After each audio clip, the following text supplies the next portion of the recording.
AG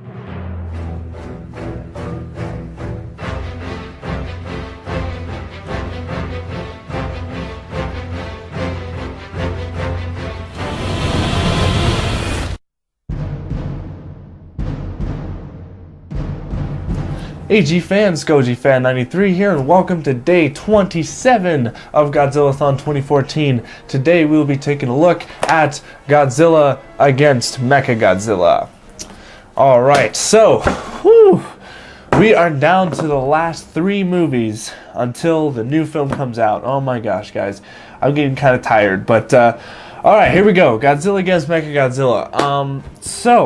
This is one of my favorite movies in the Millennium series, just because it has it just has really good action scenes, and this Kiryu, also known as Mechagodzilla 3, is actually my favorite Mechagodzilla incarnation. Not just because it was the bones of the original Godzilla, but just because well, I'll get into that later. So anyways, another reason why I love this film so much is the human story to it. Actually, I love the human characters in this movie, and I love the storyline that goes along with it. It's actually a very deep movie. It just like on both sides, you get a really good human story and really good monster fights. So obviously, this film is trying to be another reboot or some kind of film where it's like, okay, you know, the 1954 film was the original, and this is, you know, then it starts here. Everything else in between is forgotten or whatever. But I kind of, like I said in my previous one, I'm trying to see if I can connect each Millennium film with each other, and I kind of came up with the thought of, okay, well, in Mechagodzilla, Godzilla got sucked in the black hole, right? Or at least, you know, they thought he did, but apparently he didn't. But, like, let's say that he did, and then the GMK Godzilla came, which, you know, was the spirit, souls, or whatever, stuff like that. And obviously he got blown up and his heart was remaining at the end of the credits. So what if Godzilla regenerated and turned into this Godzilla? But I know that's like really far-fetched, and that's really stretching it, because this film is supposed to be a direct sequel to the 1954 film. It's supposed to be the reboot. It's not supposed to connect with anything else.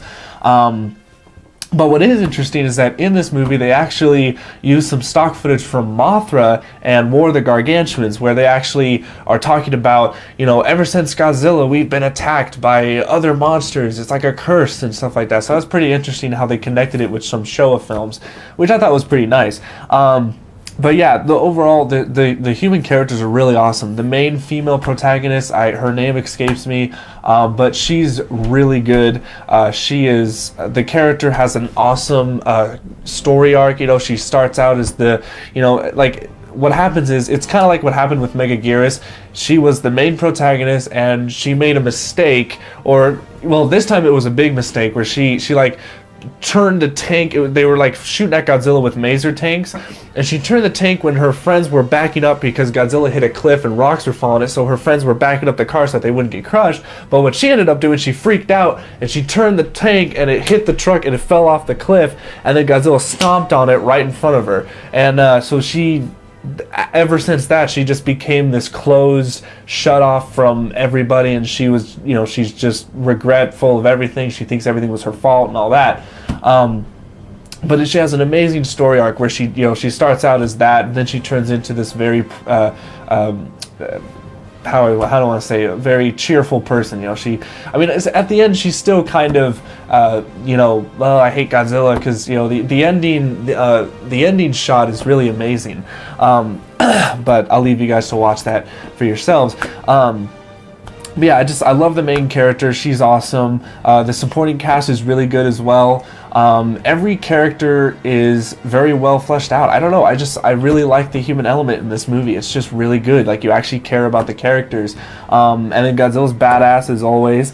And then Kiryu's really badass. So obviously Kiryu, what they decided to do was, because they couldn't figure out what to do on how to take out Godzilla, they're like, okay, well, let's get the bones of the original Godzilla and make a cyborg or a robot out of him.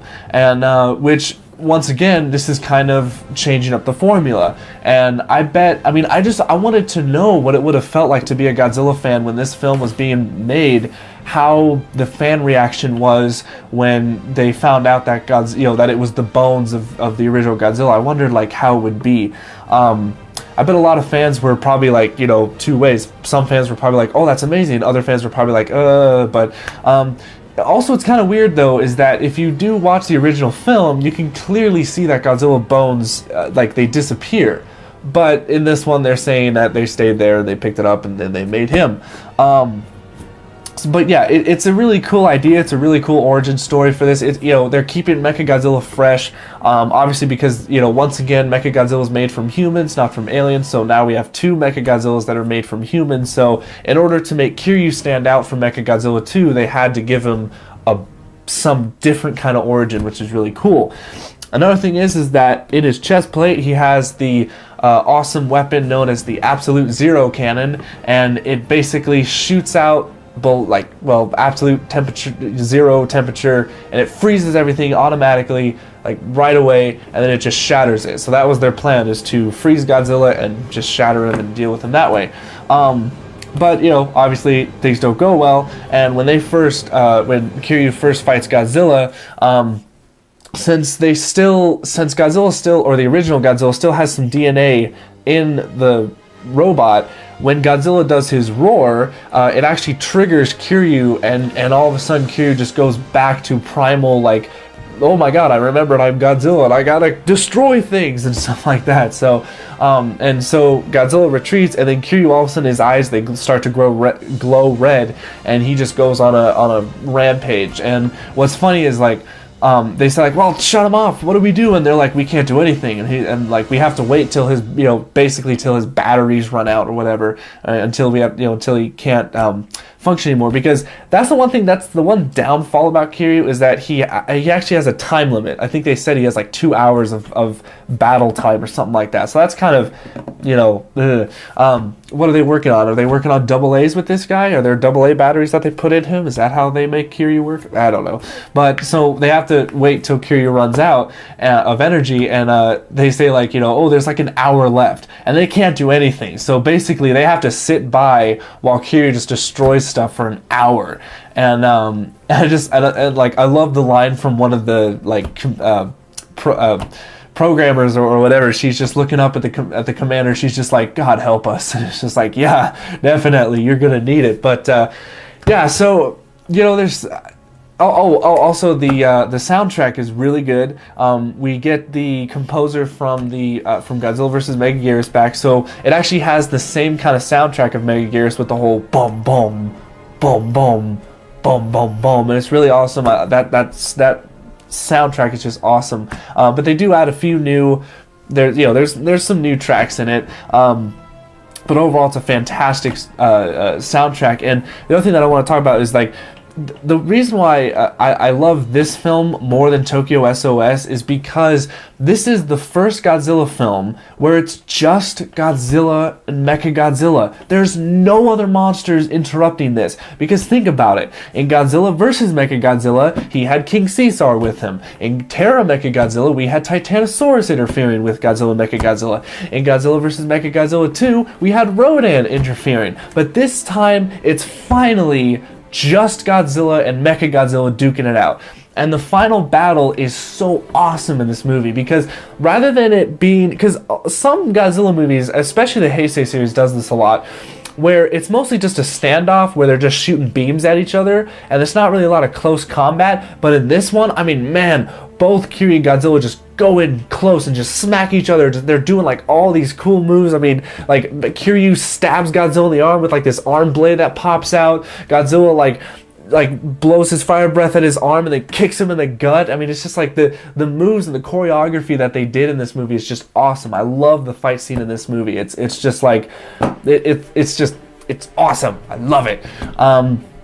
Yeah, but that's pretty much all I got. I mean, it's kind of, you just got to see it for yourself. It's a really good movie, and I know a lot of people say that it's a lot of fans consider it to be not the strongest in the Millennium series, and I can see that, and I can see why Tokyo SOS might be a little bit stronger, because this film was more of a setup for Tokyo SOS because Tokyo SOS is a complete sequel to this.